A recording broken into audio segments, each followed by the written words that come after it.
Yo, welcome back. This is the Kickoff FC show. This is your boy, right, 2012, and that's your boy. Rumba. You already know, man. We out here talking about everything Manchester United, and we coming off the high of winning the FA Cup.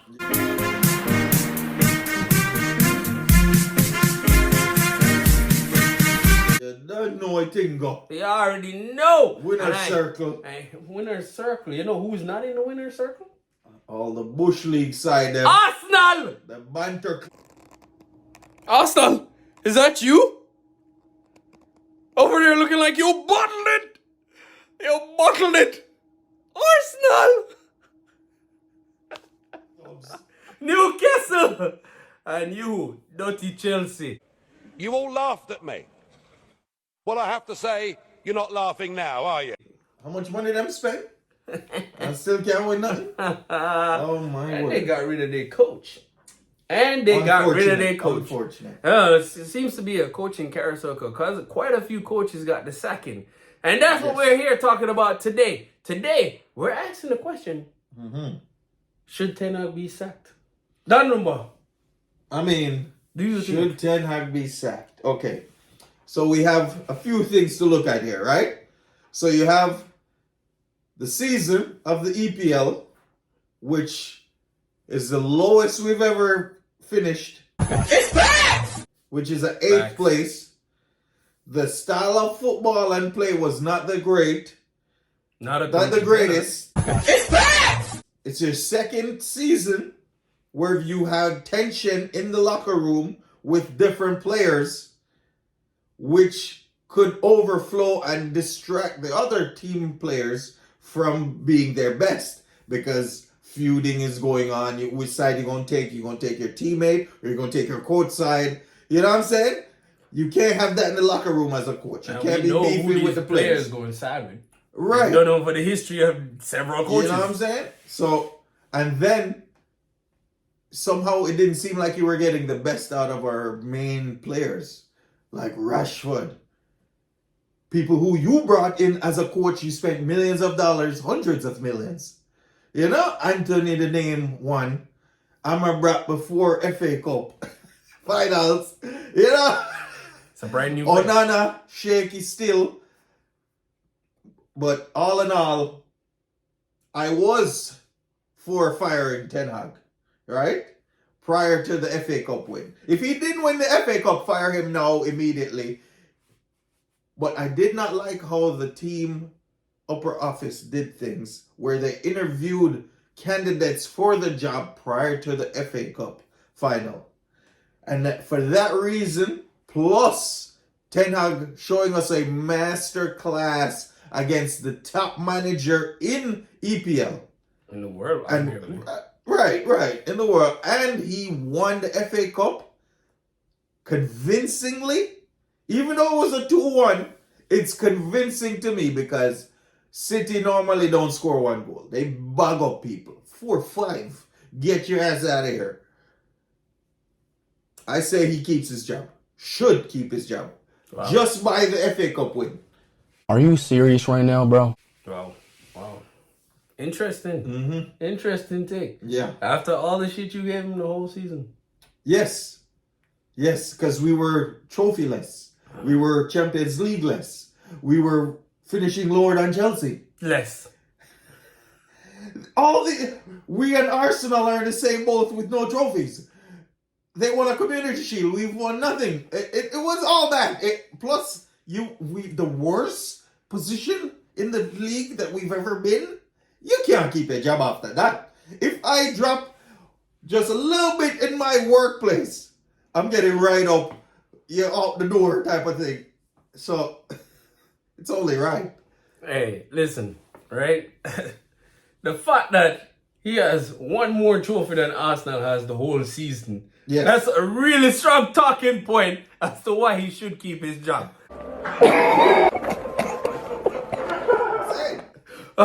I'm going to talk about this, but I'm going to take this from two different angles, right? So I'm going to look at the reasons why we should keep Ten Hag, and I'm going to look at the reason why he should not be in his job. Okay. I'm going to tackle this from the pros perspective part, right? Mm-hmm. Again, he won a trophy. right? He's won a trophy in back-to-back seasons now. Right? And he even came out and said this himself, which to me is one of Ten Hag's strongest post-match interviews, where he said, yo, my whole career, all I've done is won trophies. So if they don't want me, I'll go somewhere else and continue to win trophies. I'm not satisfied with it. We have to do better. And if they don't want me anymore, then I go anywhere else to win trophies, because that is what I did my whole career. That's what you're supposed to sound like as a manager. On a weekly basis. I'm like, yes. I had to applaud it and respect it, because I'm like, yo, you're telling these guys, yo, I'm the man. And you're showing, yo, I'm confident in myself. I won 2 trophies. Is it where I want to be? No. But can I get the job done? 100% sure of it. And he showed, not just tactically and also as a motivator for the players, that he can get the best out of these players and get them to play as a team. Because one of the biggest problems that we faced all season is the fact that Manchester United haven't played like a team. They play like a bunch of individuals. Right. You understand? And that's going to be on the other side of the coin that I'm going to talk about in a second. Right? But realistically, it showed. And he's coaching. You know what I'm saying? You see him in the rain. Pointing out, hey, come here. Pull, press. He's doing things, trying to move pieces around like he's playing chess, not checkers. Right. The whole season, he looked like he was playing checkers and looked clueless, like he was just hoping for something. Hey, you know?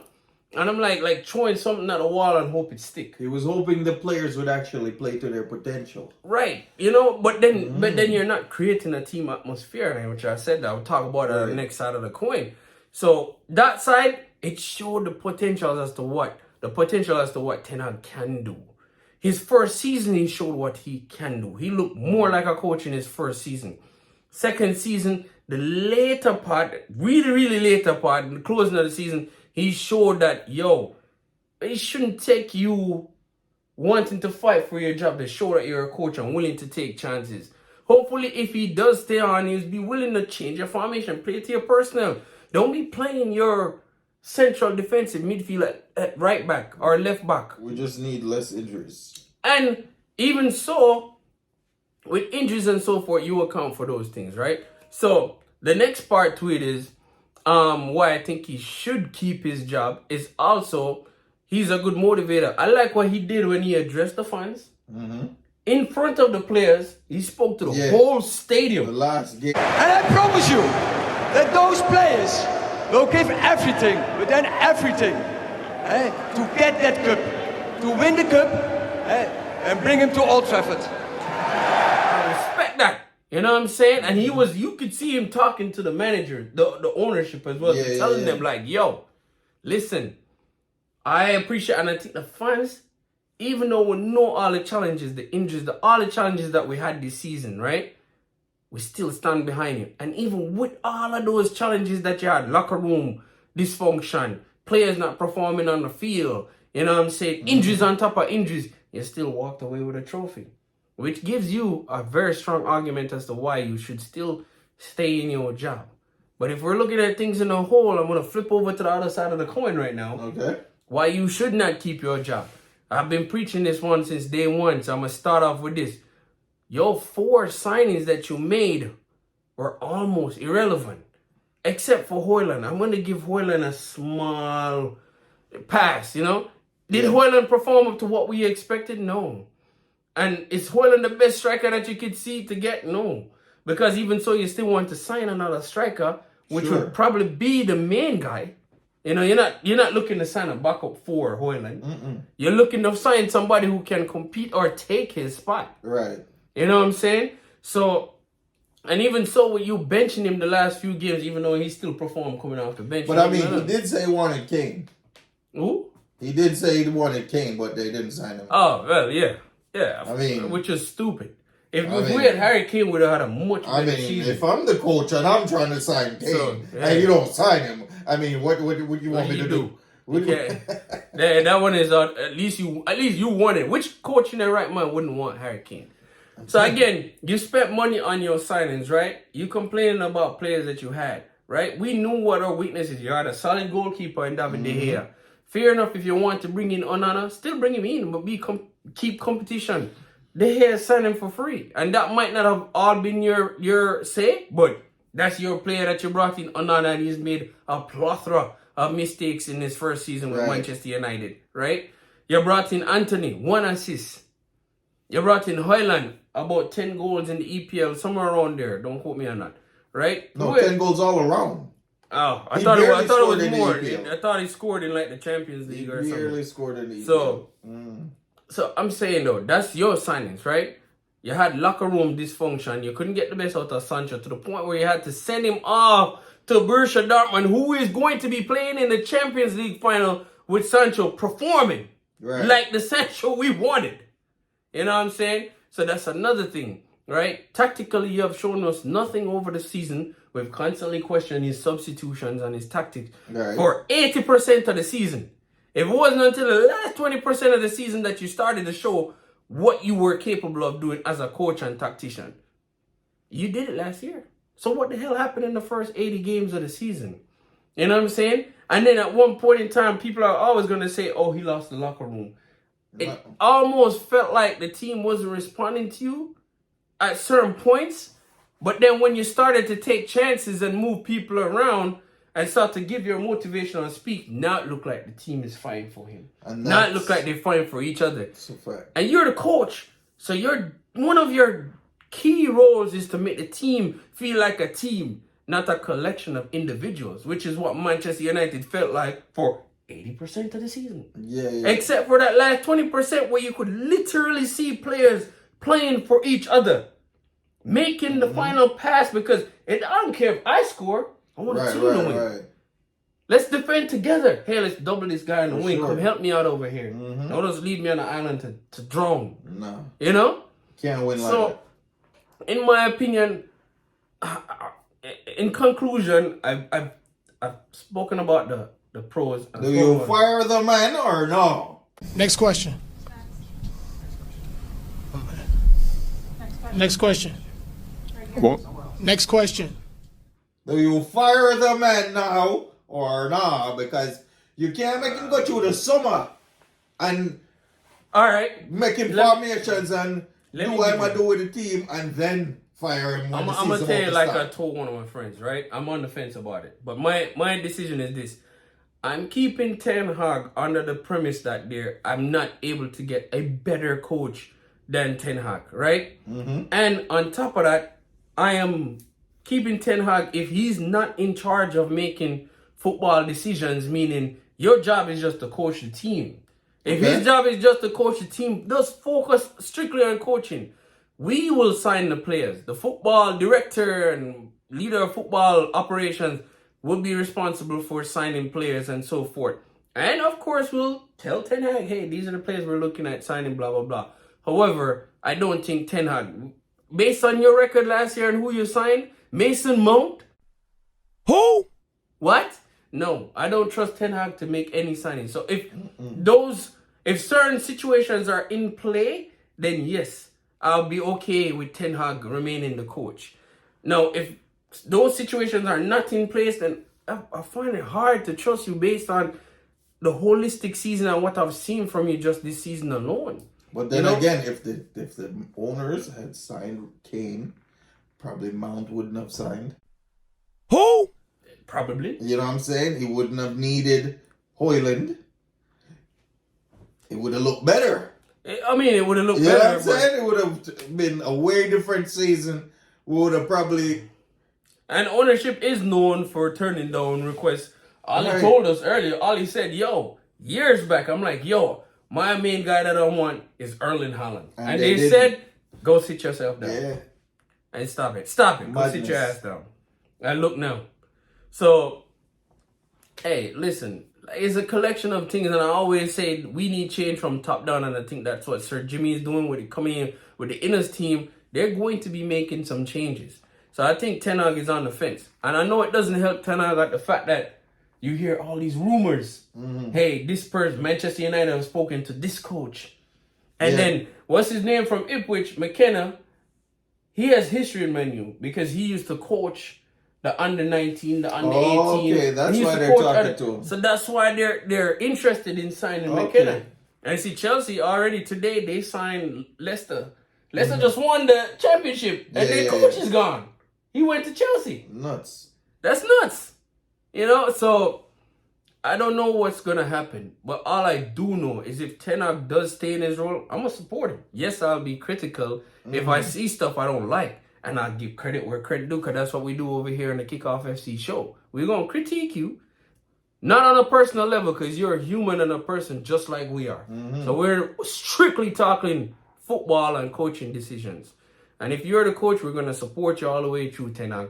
If you're not, they better bring in somebody that's going to get it right and sail the ship in the right direction. There's no growing pains. Not just that, but this is also auto ownership. If you bring in another coach, get them the players that they need to get us back to glory. I'm saying. Recruit the right players.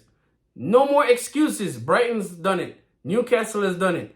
It's just a matter of bringing it all back together. We're Manchester United. We should not be sitting at 8 fighting for Europa. Fighting because we're happy to be in top 4. This ain't Arsenal.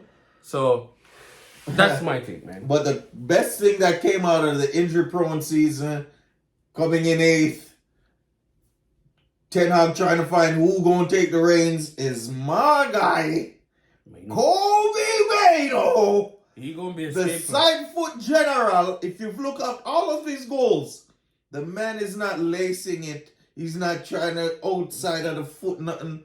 Everything is side foot passes into the goal. Passes. We don't need no big shot. As long as the ball going at the back of the net, run off, salute him, cousin at the stands, and we're good. And it looked like the team is gelling too, because you see the youngsters, they always hugging up each other, always running with each other. Yeah, they won the under 20 together. Yep. That nucleus, that chemistry that's there, keep that flowing. You just need to gel it with some more experienced players. Yeah. Bring it all together. Bring it in. I do feel like all the challenges that the team faced this season will only make them stronger next season. I say we go into next season playing 5-4 formation. Same thing that beat City. We ride the wave. Ride the wave into the next season. They can't break us down. We beat every team on counter-attack. Win the league. Let's see. That's it for me. Let's see if Ten Hag is going to do it. Anyway, before I close out, shout out to my guy, Anthony Marshall. I know this is your last. You're officially done with Manchester United. And you had a lot of great memories with us here. 20 goals with Rashford. You came in on fire. Nobody saw you coming in, but you came in, you did your thing. If it weren't for all the injuries that you had, I'd have expected you, I fully anticipated that you'd have been a much better player at Manchester United, if not for all the injuries. Right. Anyway, man, respect to you and all the best in your next endeavors, man. Shout out to Anthony Marshall, bro. Shout out Varane too. Leaving. Journeyman. Journeyman. You know what I'm His saying? dream was to It's play gonna for be Man U. missed. He's going to be missed because we don't see who's going to take the reins next to the Pitbull. You know what I'm saying? We don't know who's going to step in, but you held it down. You held it down. Best wishes. That man stood behind after the Old Trafford was empty. Yeah. To just have a moment. That's when you know he loved the club. Yeah. He loved the club. Shout out to all the people leaving Manchester United. Anyway, man, it's going to be the off-season. Off-season conversations are going to come from us, man. In the meantime, this your boy, Right 2012, and that's your boy, Don Rumba. Thanks for watching, y'all. United! United! United! United!